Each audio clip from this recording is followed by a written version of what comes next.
Wait, is that my mother-in-law over there? It happened when I arrived at the hotel during a business trip. Behind the building, I spotted a disheveled woman rummaging through garbage. When she turned to look at me, our eyes met. Upon closer inspection, I realized it was my mother-in-law. What on earth is going on? Startled, the woman ran away. I hurriedly called my husband, but his response left me even more confused. My mother is here with me now. However, from this point on, shocking revelations unfolded. My name is Valentina. I married my same-age husband, William, 3 years ago when I was 30. We decided to postpone having children a little longer, wanting to enjoy some private time as a couple and due to our busy work schedules. While others often asked, "When will you have kids?" my mother-in-law was the only one who understood our perspective and supported us. I thought those peaceful and happy days would continue indefinitely. However, 6 months ago, William suddenly quit his job without any consultation. What on earth is going on? I asked. William replied, Well, I've been thinking about starting my own business. Age-wise, now seems like the perfect time. But, are you okay without any preparation? Don't worry about it, Valentina. William assured me without providing any further details. His impulsive decision left me genuinely bewildered. We had just built a house, which added to my anxiety. If you're starting a company, you'll need money, won't you? Have you thought about that? I think we'll get things up and running quickly, and I won't inconvenience you, Valentina. William replied. Although I had many questions and concerns, I decided to observe William's determination without dampening his spirits. Yet deep down, I couldn't fully support him. The next day, when I had some errands, I called my mother-in-law. He suddenly quit his job, and now he wants to start his own business. He made all these decisions without consulting me, and I found out afterward. I explained. Well, maybe William didn't want to worry you, Valentina. My mother-in-law replied. I hope so. But still. I hesitated. Trust him. Take care, she said before hanging up. Perhaps my tone wasn't ideal. My usually empathetic mother-in-law seemed distant on the phone. I realized that even though she's a kind person, I need to be careful about the topics I bring up. After that, William prepared to start his own business and converted one room in our home into the company's office. I'll be out late tonight for a business dinner. I understood. Networking is crucial, so I'll be attending more events like this. True to his declaration, William began going out more frequently. Our schedules rarely aligned. I'd return home while he was leaving, and he'd come back after midnight. On weekends, he'd be away for client dinners, golf outings, or fishing trips, sometimes even staying overnight. However, he remained tight-lipped about the specifics of his work situation. What does it mean to be a married couple? As time passed, our conversations dwindled, and I felt an inexplicable loneliness. Gradually, his independence started affecting our household finances. Valentina, can you cover this month's living expenses and the mortgage? I apologize. Is the business still not doing well? It's not that, but payments from clients take time, even after completing work. At this point, William had been running his business for only 2 months. Well, it's still early days. I reassured myself. As a full-time employee, I contributed to our household expenses, but William hadn't contributed anything. Hey, can you start contributing to our living expenses? We can't save like this. Determined to address the situation, I decided to talk to William. I'm tired, and I don't want to discuss money right now. Let's talk later. He dismissed my concerns. But we need to have a proper conversation about this. I insisted. Enough! You're always nitpicking. As my wife, you should silently support me. Suddenly, William raised his voice, his anger evident, and he even tried to strike me. Without an apology, he retreated to his home office. This is bad. We can't communicate. That incident shattered something inside me. With little connection between us, I began contemplating divorce. And then, as my own feelings solidified and I prepared for the future, I found myself on a business trip that required an overnight stay. Since it was in the state where William's parents lived, I decided to contact my mother-in-law directly to discuss my decision to divorce. I sent her an email, but unfortunately, there was no response. As the day of the business trip arrived, I landed at my destination and headed to the hotel to drop off my luggage. While passing behind the hotel, I noticed a disheveled woman rummaging through garbage. Perhaps sensing my presence, she turned around, and our eyes met. Initially, I felt like I shouldn't stare, but in that moment, my heart raced. Wait, is that my mother-in-law? The woman bore a striking resemblance to her, and considering that William's parents' home wasn't far from here, I briefly wondered if it could be her. However, I dismissed the idea. It couldn't possibly be true. Still, I attempted to approach and speak to her, but she fled before I could reach her. With work deadlines looming, I couldn't chase after her. To confirm, I tried calling my mother-in-law, but she remained unreachable. Frustrated, I decided to contact William. His response surprised me. Wait, she's with me right now. But maybe I just misjudged, I replied. William dismissed the matter, saying she was tired and lying down. He abruptly ended the call while I was still trying to explain. Yet, if my mother-in-law was indeed with him, then my initial sighting must have been a mistake. But the thought lingered, leaving me unsettled. Driven by curiosity, the next day, just before checking out, I decided to explore the hotel's surroundings once more. I revisited the garbage area and nearby alleys where I'd seen the woman before, but she was nowhere to be found. Let's check that spot one last time. If she's not there, I'll stop worrying about my mistake. With determination, I ventured a bit farther from the hotel to a nearby park. As I scanned the area, I noticed something between the trees, a cardboard-like object moving. Approaching, I saw a head and legs peeking out from the top and bottom of the box. I couldn't help but call out. I saw a scarf wrapped around the woman's neck. I had given it to my mother-in-law as a Mother's Day gift shortly after getting married, and she always wore it when going out. Startled, the woman suddenly jumped up and fled without looking back. Wait! I called after her, but she disappeared. Could this woman truly be my mother-in-law? If so, what did William's previous statement mean? The confusion overwhelmed me. Back home, I resolved to ask William again.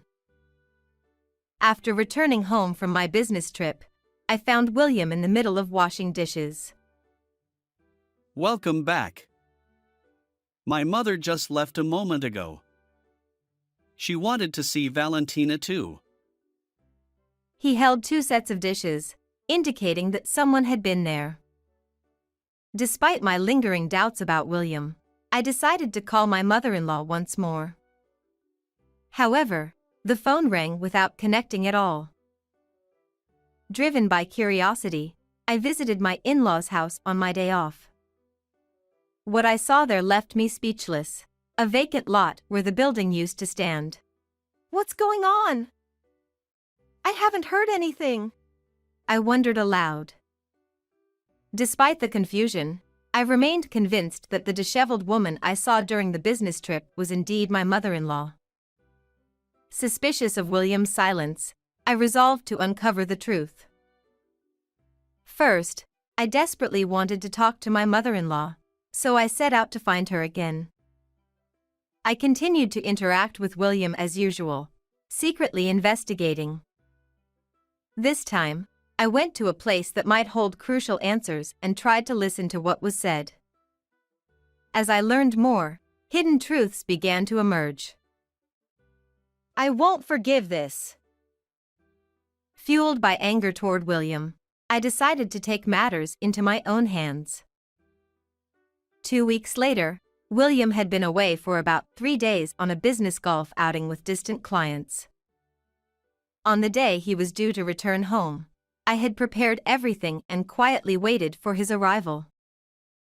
It was 7 p.m. when I heard the sound of the front door unlocking, and there he was, William, entering the living room without even saying I'm home.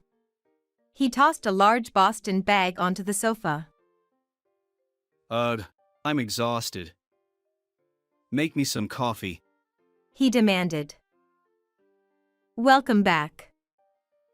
I have something to discuss, I said, undeterred by his tired demeanor. Can it wait? I'm already wiped out. William replied, furrowing his brow. But I pressed on. I still believe the woman I saw during my business trip was your mother. Are you still going on about that? It was just a passing resemblance. My mother was with me, he retorted, exasperated. Ignoring his sigh, I continued. But when I visited your parents' home, it was gone, reduced to an empty lot. What? You went to my parents' place? Why would you do that without telling me? William's eyes widened, and he seemed ready to confront me. Why were you so frantic today when I visited your mother before without any fuss? I asked. It's not like that. I'm not worked up, he stammered. But you never mentioned demolishing the parents' house. What happened? I insisted, locking eyes with him. William stumbled, offering a flimsy excuse. I've never heard of that. I haven't spoken to my mother in a while. Really? Wasn't I there on the day of my business trip? Well, his lie was transparent, and cracks began to show. He shifted uncomfortably and then lowered his gaze. Even when I pressed him, William remained tight-lipped. Fine, I'll ask your mother directly, I declared. What? William's voice cracked as I opened the door next to the living room. Mom? He exclaimed, shocked to see his mother in the adjacent room. In truth, every time I had a day off, I visited hotels near my business trip destinations, hoping to find my mother-in-law. I had seen her wrapped in cardboard, sleeping in a park, and later sitting on a bench. Despite her initial attempts to flee, I managed to persuade her to talk. After hearing her side of the story, I promptly arranged a nearby hotel for her stay, part of my plan for retribution against William. Why did your house disappear and become an empty lot? Well, I needed money. Selling the house was the only option. She began speaking in a soft voice. What did you need the money for? It's. She glanced briefly at William, hesitating to continue. There are things even a mother can't share. Stop crying! Perhaps seizing the opportunity while observing his mother's demeanor, William defended her. If your mother won't say, then I'll tell you, I said, nodding toward my mother-in-law, then taking a deep breath before addressing William. Because of the debt you asked her to take on, your mother had to sell the house, right? What? That's absurd. There's no way. He vehemently denied it, but I ignored his protest. Is what I just said accurate? When I asked, my mother-in-law nodded slowly but firmly. Come on, you two have no evidence. Are you trying to frame me? He slammed the table, shouting at both of us. I have evidence. I visited the company you left and heard the story, I said. At that moment, William fell silent, his previous intensity dissipating. In reality, I had been investigating William by visiting the company where he worked before starting his own business. There, I learned shocking facts. You didn't quit the company, you were fired, right? William remained tight-lipped, turning away. You had an affair with a woman from accounting, and you both misused company funds, leading to your dismissal, correct? Furthermore, the money they used was discovered later, and William agreed to repay it all at once to avoid involving the police and keeping it secret from the family. The company also wanted to avoid the complications of a police investigation, so they accepted the condition of repayment in exchange for dismissal. And that lump sum repayment? It was the money my mother-in-law had prepared at William's request. You introduced her to a consumer finance company, right? Why do you know all this? My mother-in-law believed that since she would repay the debt herself, it was fine to lend her name. William had asked her to keep it a secret from me, too. But he never showed any intention of repaying, and the collection notices kept coming, of course, to the address where my mother-in-law had signed. Desperate, she sold the house to repay the consumer finance company. Deceiving your own mother to incur debt is despicable. And even after hearing that she had to sell the house, it seems you didn't care, I exclaimed.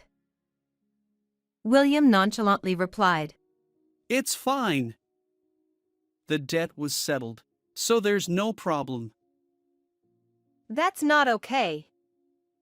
Your actions led to your mother losing her home, and now she's living in a rundown state in the park, I retorted. Being a parent means helping their children when they're in need. Besides, it was my mother's decision.